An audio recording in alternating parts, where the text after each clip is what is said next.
science is still debating. To sit quietly by a human fire instead of killing everyone next to it, that single decision built an empire of good boys. It's 15,000 years ago. You're a hunter-gatherer somewhere in Eurasia, and your entire life is a loop.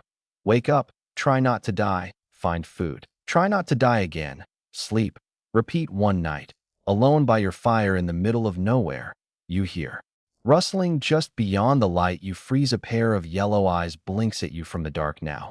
Most animals in that situation do one of two things. They run, or they eat your face. This one does neither. It just sits there, watching you.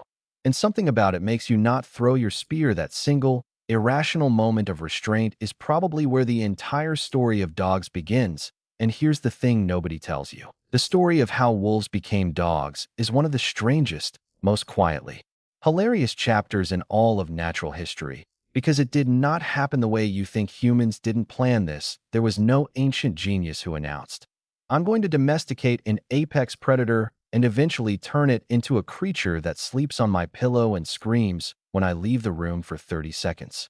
It was messier than that. It was mostly an accident. But before we get into how, ask yourself this. If you couldn't plan it and the wolves didn't ask for it, then who is actually in control here? Let's start with the basics. Dogs are not some separate species that wandered naturally into existence. They are, biologically, a domesticated subspecies of the gray wolf, Canis lupus familiaris. Every dog that has ever existed, from a snarling German shepherd to an embarrassingly small chihuahua, shivering in a sweater, descends from wolves, which means, at some point, wolves and humans had a conversation that went very differently than it should have. Scientists still argue about exactly when the estimates span 15,000 to 40,000 years, a genuinely enormous window, because the archaeological record is chaos and ancient bones don't come with timestamps. But one fact is solid. Dogs were the first animal humans ever domesticated, not cows, not goats, not horses, which didn't show up until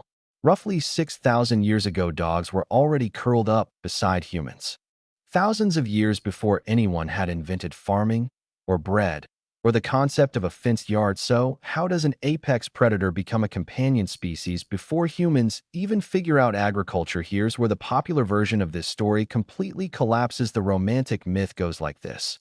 A brave caveman finds a litter of wolf pups, raises them by hand, and forges loyal hunting partners through sheer force of will. Beautiful story, completely wrong, because here's what modern wildlife biology has confirmed again and again. Wolves are not domesticable as individuals. You can raise a wolf pup from birth, feed it, love it, sleep next to it every night, and it will still be, at its biological core, a wolf. Still dangerous, still wired for wolf behavior. Zoos know this, sanctuaries know this. The idea that some ancient human simply tamed wolves through willpower is the kind of thinking that gets people bitten. So, if intentional taming isn't the answer, what actually happened? The leading scientific theory, and the one that makes the most sense, is that wolves domesticated themselves. Read that again. As human hunters got better at their jobs, they started producing something no other force in the ecosystem generated at scale: consistent piles of garbage, bones, scraps, leftovers for an opportunistic scavenger like a wolf. That's the equivalent of a five-star restaurant opening in the neighborhood. Some wolves, not all of them, just a subset, started lingering near camps, waiting for scraps, and crucially, it wasn't the dominant,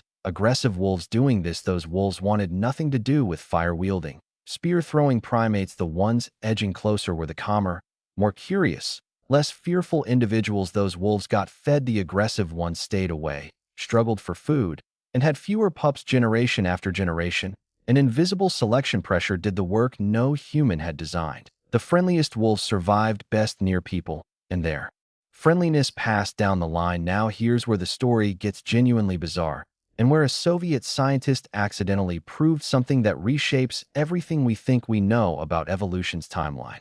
In the 1950s, geneticist Dmitry Belyaev was working in the Soviet Union, where genetics itself was officially condemned as bourgeois pseudoscience, a fact that alone deserves a moment of stunned silence. Belyaev disguised his real research as fox fur breeding and began selectively breeding silver foxes for exactly one trait: tameness, nothing else, just calmness around humans. Within a few generations, decades, not millennia, the foxes started changing physically. Floppy ears appeared, tails Curled coats developed white and brown patches instead of solid silver. Faces rounded out skulls shifted shape. The foxes started seeking human attention, making eye contact, barking in new ways. Nobody selected for any of that. Believe only chose for tameness.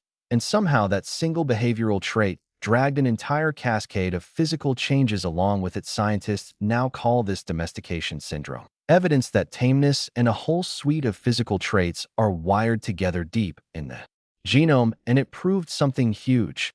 Domestication doesn't require thousands of years under strong pressure. It can happen shockingly fast, so maybe those ancient camp-following wolves changed faster than anyone assumed. But there's a question buried in all of this that almost nobody asks loudly enough. What were the humans doing while this was happening? Because this was never a one-way street at some point. Some ancient person had to look at a wolf lingering near their fire and choose, consciously or not to kill it, and the genetic record shows this happened independently in multiple places. East Asia, the Middle East, possibly Europe. Meaning this wasn't a single magical meeting, it was a pattern, a repeated instinct, in two very different species, to find each other useful. Before we go further into just how deeply this bond rewired both species. If this kind of story pulls you in the way it pulled me in, drop a comment telling me which part surprised you most, because what comes next is even stranger. Once humans realized a semi-tame wolf could warn them of predators, help track prey, and act as a living alarm system, the relationship accelerated hard. Now there was deliberate pressure. Feed the friendly ones, let them sleep close, keep their offspring around. A partnership had formed that neither species planned, but that worked spectacularly well for both, and it didn't stop at behavior. Domestication rewired the dog brain itself. Point at something, and a dog will look exactly where you're pointing. A wolf won't.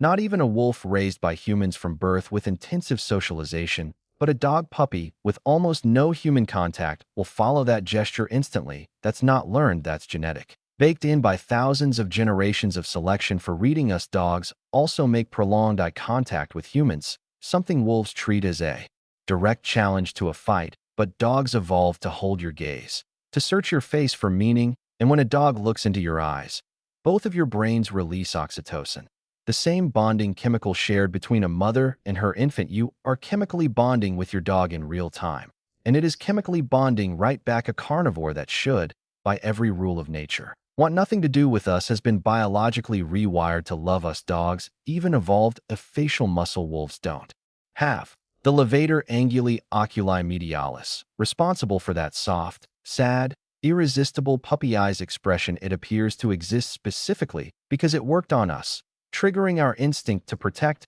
and care. You thought you picked your dog. Your dog's ancestors spent 10,000 years evolving to make sure you'd pick them. By around 10,000 years ago, dogs were already deeply woven into human life. We know this because we find them buried beside us, arranged carefully, sometimes with a human hand resting on their body. Not eaten, not discarded, mourned. In a world defined by brutal survival odds and short life expectancy, humans were spending precious emotional energy grieving dogs. That impulse is still alive today.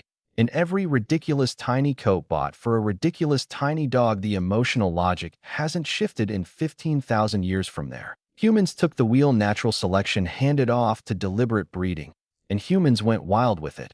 Hunting dogs, herding dogs, guard dogs, sled dogs, war dogs, lap dogs for aristocrats with nothing better to do. In roughly 15,000 years, an evolutionary blink, we produced everything from the Great Dane to the Dachshund, from the greyhound built purely for speed to the bulldog, shaped like a sad loaf of bread and somehow still radiating personality. Most modern breed standards were only formalized in the 19th century, when Victorian obsession turned a 10,000-year survival partnership into a competitive hobby. Which brings us to now. Dogs with their own Instagram followings, their own birthday parties, better healthcare than most humans throughout recorded history. Spending their days deeply moved by a sock on the floor, we spend more on pet care globally than many nations spend on education. We grieve dogs with a depth that mirrors grief for human family, because neurologically, that's essentially what they've become to us, and that's the part worth sitting with. In almost every other domestication story, humans were entirely in control. We captured, pinned, and bred animals purely for our benefit. Dogs broke that pattern from day one. They approached us first, their brains rewired to understand us, and ours rewired right back, emotionally, socially. Even chemically, there's real, serious research suggesting dogs improved human survival odds enough to have influenced the trajectory of our species. We didn't just build dogs in some strange, undeniable way.